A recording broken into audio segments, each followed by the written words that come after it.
Magandang oras mga ka-TH, mga kababayan. Meron tayong natanggap dito. Napakagandang video nito dahil merong nahukay na naman o na-recover na napakalaki nito na white precious metal. Ito yung tinatawag na palladium. Palladium ha. At merong timbang na 217 kilogram, ang bigat-bigat na naman. Paano ba naman yan bubuhatin ng tao? Di ba paano ba dadalhin yan? 217 kilogram eh. Ang bigat-bigat. Ilang sakong bigas ba yan? Grabe. Kaya mamaya tingnan natin sa Google kung merong ganyang kalaki na palladium. Kasi 217 kilogram eh. Kahit weightlifter hindi kayang buhatin yan eh kasi 217 yan. Grabe ang bigat niyan. Kung totoo man yan, trilyones na ang halaga niyan eh. Kung totoo yan. Kasi ang laki-laki. Ayan no. Pero hindi nila tinimbang eh. Dapat itinimbang din yan para makita natin kung sulit ba yan. Iba ka steel plate lang yan na naka-welding eh. Tapos nagmumukhang solid. Maganda dyan, itimbang din yan sa timbangan ng mga kopra para malaman natin kung 217 kilogram ba yan. Kasi paano ba yan naiakyat dyan sa pick-up kung ganyan yung kabigat? Sino bang nagbuhat niyan? Ang isang tao 50 kilograms lang ang mabuhat eh. So 217 yan, ibig sabihin 4 na tao ang magbuhat niyan. Kulang pa yung 4 kasi 217 eh. So 6 katao ang magbuhat niyan bago yan may akyat dyan. Kaya sa tingin ko for practicality reason, hindi tayo makakita ng gold bar o white metal gold bar o anumang gold bar na may timbang na 217 dahil paano nga yan dadalhin? Di ba kapag ilagay natin yan sa vault, sa safe vault, paano yan buhatin ng isang tao? Ganon lang yung logic nun. Bakit gagawa ng napakalaki? Hindi mabubuhat ng isang tao, so impractical siya. Impractical. Kasi ang disenyo ng mga gold bar ay yung o anumang bar diyan na mamahalin na white metals. Ang disenyo ay talagang nasa 6 kilogram lang. Yung mabubuhat lang siya ng isang tao. Okay, kaya nagiging precious metal yan kasi 0.01 lang ang metal content niyan. Bakit nagmamagnet? Ang palladium ay parang ginto yan eh. Kaya nga hindi kinakalawang, walang iron. Hindi katulad sa meteorite, sa meteor na dumidikit siya. Okay, kaya panoorin natin, tingnan natin ngayon sa Google, titingnan natin kung merong mga ganitong bareta na ang laki-laki 217 kilogram at ready to go na daw, ready to go. Papunta na to sa buyer eh. Lagot ang buyer dito. Ang laki-laki. Kaya ito atin natingnan sa Google. Kaya ito, search natin sa Google, palladium, World War II palladium. Ito, palladium bars, World War II.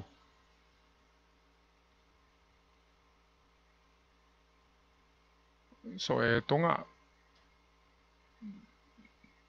Itong nauna, vlog ko to noon eh. 217 kilogram palladium found. Akin to eh. Kapag i-click ito, golden boy ang lalabas nito. Click natin ha. Sa golden boy ito nakalagay oh. Ito, ayan nga oh, golden boy oh. The golden boy. Ayan nga, na-vlog ko na pala ito noon sa The Golden Boy. Hindi siya plausible na ilalagay sa Hindi mga dito bangko, sa ating sa channel mga na cellphone, Surigao-san. kasi hindi nga nabubuhat. So ito yung palladium found in the Philippines na ang lalaki.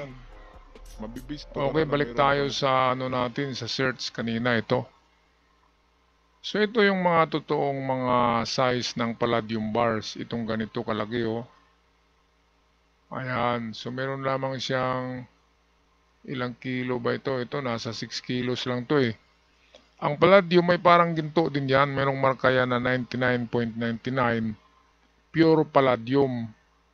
Ibig sabihin kapag palladium ay katumbas ng ginto yan. Kapareho ng ginto. Puti lang siya. At yung content niya na palladium is 9.99. At hindi rin yan dumidikit. Yung 0.01 dyan, yun yung iron. So, hindi na yan didikit kasi 0.01 iron content lang siya. Maliit lang na content ng iron. Kaya hindi dumidikit ang magnet sa palladium. So, ito yung mga size ng palladium mo. Ito, maliliit lang siya. Merong 1 kilo. Merong 6 kilos. Ito, mga World War II palladium to eh. Ito nga oh, ito. Mag-ingat sa peaking palladium. Ayan, meron. Yung 217 palladium na yan, ayan oh, merong nag-vlog din si ano eh. Si Elmo yata nag-vlog nito eh. Kaibigang Elmo natin, nag-vlog din pala oh. 217, ayan. So, ingat na kayo dito. Mga kababayan, kasi ito, palladium nga kaya ito. O, ayan oh. Maraming nagsabi na ano, ito, ganon din to eh. Ito, group selling fake gold, palladium bars, busted in Isabela. Sa Isabela pala ito. Ganon din ang palladium mo, 217 kilogram. Kaya ano na kayo dito, hands off na kayo dito mga kababayan. Kasi meron na palang ano to eh, oh. Meron na itong record, jackpot ang item na ito, milyones ang presyo nito. Aba, peke nga eh. Baka sila yung nag-post, yung may-ari niyan. So ito yung video nila. So ganito lang talaga kaliliit ang totoong palladium. Maliliit lang talaga siya, ayan oh. Walang palladium na 217 kilograms. Yung sa Yamashita gold bars nga, ang hirap-hirap paniwalaan ng 75 kilogram. Paano mabubuhat yan ng tao? Meron akong video niyan ng World War II ng malalaking gold bars na kinarga sa truck. At ang bigat yun estimated nasa ano lang yun, 30, pinakamabigat na yung 30 kilograms ang bawat isa. So naglalaro yun sa 20 to 30 kilograms yung malalaki na kinarga sa truck ng Hapon noong World War II.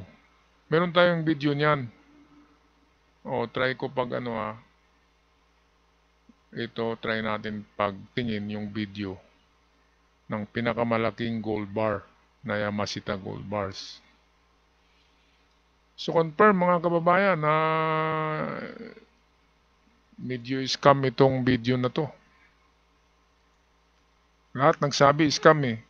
So, ito, tingnan nyo itong made in Swiss na palladium. May ano, ang liit lang oh. Itong dito, akin yata ito na vlog eh. Kung i-click natin to, golden boy na naman to. Yan ang namis ko sa tanang buhay ko na sa ikasal. Di ko Ano na ba to? pinanganak Ay, ko kay sa Yusuf altar. Yamato pala.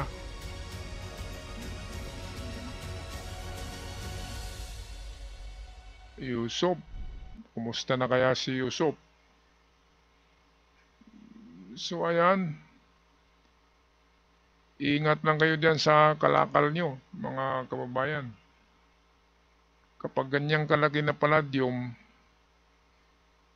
ay imposible na ibibenta pa yan. Kapag ganyan kalaki, ang gagawin niya ng may-ari ay putol-putulin yan, di ba? I-resize yan into small bars para madaling ibenta. Kung ganyang kasulit, ganyang kalaki, ay paano ibenta yan? Ang laki-laki, di ba? So, be practical tayo. Let's be practical. Okay, so confirm na hindi siya positive na palladium. Karamihan sa mga nagsabi dito, sa mga nag-vlog nito ay scam. Katulad nito, si Elmo yata to, palladium scam that you need to be aware about. Ayan, no?